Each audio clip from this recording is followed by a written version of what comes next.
Hello everyone, সবাইকে প্রিয়া source চ্যানেলে welcome. আজকে ব্লগটা তোমরা শেষ অবধি দেখতে থাকো, আশা করি সবার খুব খুব ভালো লাগবে। শুভ সকাল বন্ধুরা, সকাল সকাল উঠে পড়েছি। আজকে সকালবেলায় কি রোদ বেরিয়ে গেছে, বাপরে বাপ। তো চলো, সবাই কেমন আছো জানাও, আর সবাই শেষ অবধি ভিডিওটা দেখবে, আশা করি সবার খুব ভালো লাগবে। তোমাদেরকে বাইরেটা দেখাই কেমন রোদ বেরিয়েছে। দেখো, আজকে সকালবেলা বেরিয়েছে, সকাল সকাল রোদ্দুর বেরিয়ে গেছে। আর সকালের ওয়েদারটা তো এতই ভালো লাগে, মানে আলাদা একটা পরিবেশ, বেশ নির্জন পরিবেশ। দেখে মনে হচ্ছে দুপুর 12টা কি 1টা বাজে। তারপর চলো সকালের কাজকর্ম শুরু করে দিলাম। সকালে যা থাকে ঝাঁটমোট দেওয়া, মোছা গাছা এইসবই শুরু করলাম। এই দেখো, এত বড় বাড়ি যে একা ঝাঁট দিয়ে শেষ করতে পারছি না, খুব বড় বাড়ি। তা চলো, কিছু করার নেই, করতে তো হবে। তো দেখো, আবার একটা রুমে চলে আসলাম এখন ঝাড় দিতে। সকালবেলা ঝাড় যাতে দিতে হয়। তো চলো এখন সকালের কাজটা শেষ করে নিই। আমি ঝাড় দিয়ে দিই যেন শেষই আর করতে পারছি না, এত বড় ঘর, একদিক দিলে যেন আর একদিক বাকি থেকে যাচ্ছে। তো চলো, যাই হোক, এখন আমার ঝাড়টা প্রায় কমপ্লিট হয়ে গেছে পুরো। এটা হচ্ছে লাস্ট ঘর ছিল, এটা হলেই হয়ে যাবে। আর চারিদিকে এত ঘরের এত জিনিস, তো জিনিসপত্রগুলো সরিয়ে সরিয়ে দিতে আর একটু বেশি সময় লেগে যায়। তারপর দেখো, ঝাটফাট দিয়ে আমি এখন সকালবেলা বসে গেছি আমার টিফিন নিয়ে। এখানে রয়েছে লুচি আর আলু চচ্চড়ি। তো চলো সকালের ব্রেকফাস্টটা সেরে নিই।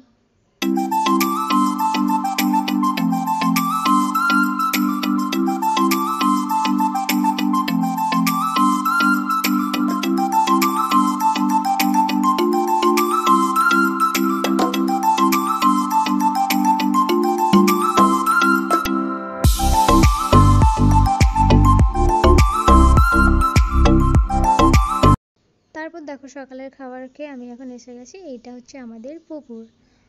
তো পুকুরে জামা কাপড় ধোয়ার একটা আলাদাই শান্তি। এক গামলা ভিজিয়ে রেখেছি, এই দেখো এখন কাচতেও শুরু করে দিয়েছি। আর সত্যি কথা বলতে গেলে কল তো আছে, কলে কেচে যেন মানে আরাম পাই না। যেহেতু গ্রামের মানুষ, সেহেতু এই যে পুকুরের ব্যবস্থা রয়েছে, তাহলে কেন হাতছাড়া করবো, তাহলে সময়টাকে কেনই বা কাজে লাগাবো না। তো যাই হোক, চলো আমাদের পুকুরটা দেখো, খুব সুন্দর লাগছে না, জলটা একদম পরিষ্কার। তো চলো, এখন এক গামলা ভিজিয়েছি, একা একা কাচ্ছি, দম লেগে যাচ্ছে, কিছু করার নেই। আর পুকুরে জামা কাপড় ধুয়ে মজাই আলাদা, আমার তো ভীষণই ভালো লাগে। গ্রামে থাকলে তো পুকুরেই ধুই, কলতলাতে খুব কম ধুই। তো চলো, এখন জামা কাপড় কেচে ধুয়ে মেলে দিতে হবে, এটাই আমার কাজ। আর কেমন লাগছে আমার এই ব্লগটা তোমাদের অবশ্যই কিন্তু জানিও। তার কারণ গ্রামের পরিবেশ অনেকেই পছন্দ করে, আবার অনেকে আছে ডেলি ব্লগ দেখতেও পছন্দ করে। আমার এই ভিডিওটা তোমাদের কেমন লাগছে সেটাও কিন্তু তোমরা জানিও। আর কে কোথা থেকে দেখছো সেটা কিন্তু অবশ্যই তোমরা কমেন্টে জানিও। তো চলো, আমি এখন আমার মায়ের শাড়ি ধুচ্ছি। পুকুরে ধোয়ার মজাটাই আলাদা, যারা গ্রামে বাস করে তারা তো অবশ্যই জানে যে এত সুন্দর সুবিধা হয়তো কলকাতাতে থাকে না। তো চলো, কিছু করার নেই, এখন ধুয়ে পরিষ্কার করে নিলাম। তারপর দেখো, এক হাঁড়ি দই কেনা হয়েছে, গরম পড়েছে তো সেই কারণে দই কিনেছি। আর এই দইটা না আমার ভীষণ ভালো লাগে। একটা কাকু আছে, উনি আমি বাড়ি গেলেই দিয়ে যায়। তারপর দেখো, আমাদের আর একটা পুকুরে শুরু হয়ে গেছে মাছ ধরা। সবাই মিলে মাছ ধরছে, এখানে দেখতে পাচ্ছ এই যে জাল জাল নাড়াচাড়া করছে, এটা হচ্ছে আমাদের আর একটা পুকুর। তো চলো, সবাই মিলে মাছ ধরছে। আর এইদিকে দেখো, আমার মামিরা সবাই মিলে, মামিরা, বোন, দিদা সবাই মিলে, ভাইয়ের বউরা সবাই মিলে মাছ বাছাবাছি করছে। আর দেখো কত মাছ ধরা হয়েছে, এখনও ধরা চলছে, যেহেতু 12টা শেয়ার সেই জন্য অনেক মাছ আছে পুকুরটাতে। আর অনেক মাছ না একসাথে দেখতে খুবই ভালো লাগে। দেখো সবাই মিলে এখন এখানে মাছ বাছাবাছি করছে, এরা আমার সবাই বাড়িরই লোকজন। এখানে রয়েছে চুনো মাছ, চুনো মাছ যেগুলো হয় ওই মাছই। আমার তো বেশ ভালোই লাগে পুকুরের জ্যান্ত মাছ খেতে, তার কারণ সবসময় তো পাওয়া যায় না। তারপর দেখো, আমাদের বাড়ির সামনে এসে গেছে আখের রস। তো আমার দিদা এখন আমার জন্য আখের রস নিয়ে আসছে। সবসময় তো খাওয়া হয় না। যাই হোক দেখো, ভালোই লাগে। আমাদের পাড়াতেই দোকান আসে।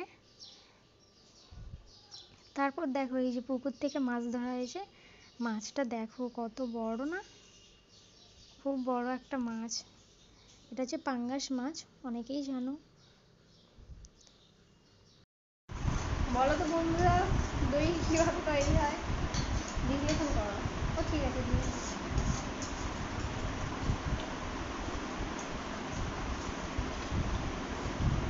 আস্তে, তুমি একটুখানি খেলে না, একটু নাও। না না খা। নিশ্চয়ই মালবাড়ি দই শরবত করে রেখে আসছে। দই শরবত করে রেখে আসছো। লোক শরবত খায়।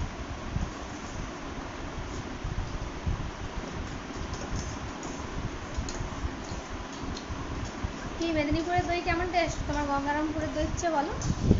হ্যালো,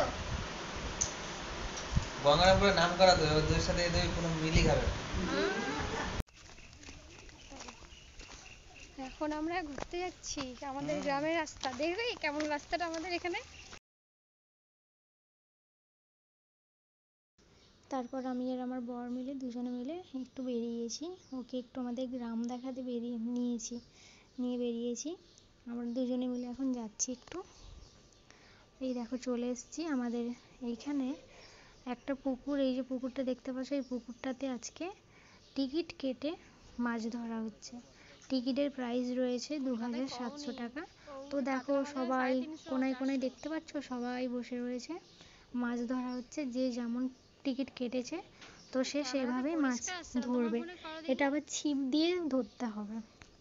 যাই হোক, ওয়েদারটাও খুব সুন্দর লাগছে দেখতে। তারপর দেখো রাত্রিবেলা চলে এসছে মাটন। যেহেতু বাড়িতে এসছে জামাই, সেই জন্য মাটন চলে এসছে। আর এখন আমার মা ওইটাকে ধুয়ে পরিষ্কার করছে। আর মাটনের খুবই পাতলা পাতলা ঝোল করা হয়েছে, খুব গ্রেভি না, রিচও না। দেখো এখন দুই জামাই খেতে, আমার বর আর আমার জামাইবাবু, ওরা এখন খেতে বসেছে।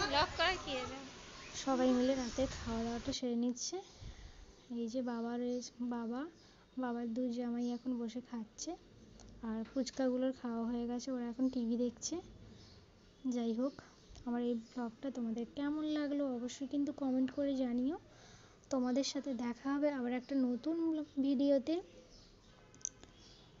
এটা হচ্ছে আমার দিদিকে একটু ফাজলামো করি আমি। তো চলো, সবাইকে এখানেই টাটা জানাচ্ছি। সবার সাথে দেখা হবে অন্য একটা ব্লগে। সবাই ভালো থেকো, সুস্থ থেকো, সাবধানে থেকো। সবাইকে টাটা।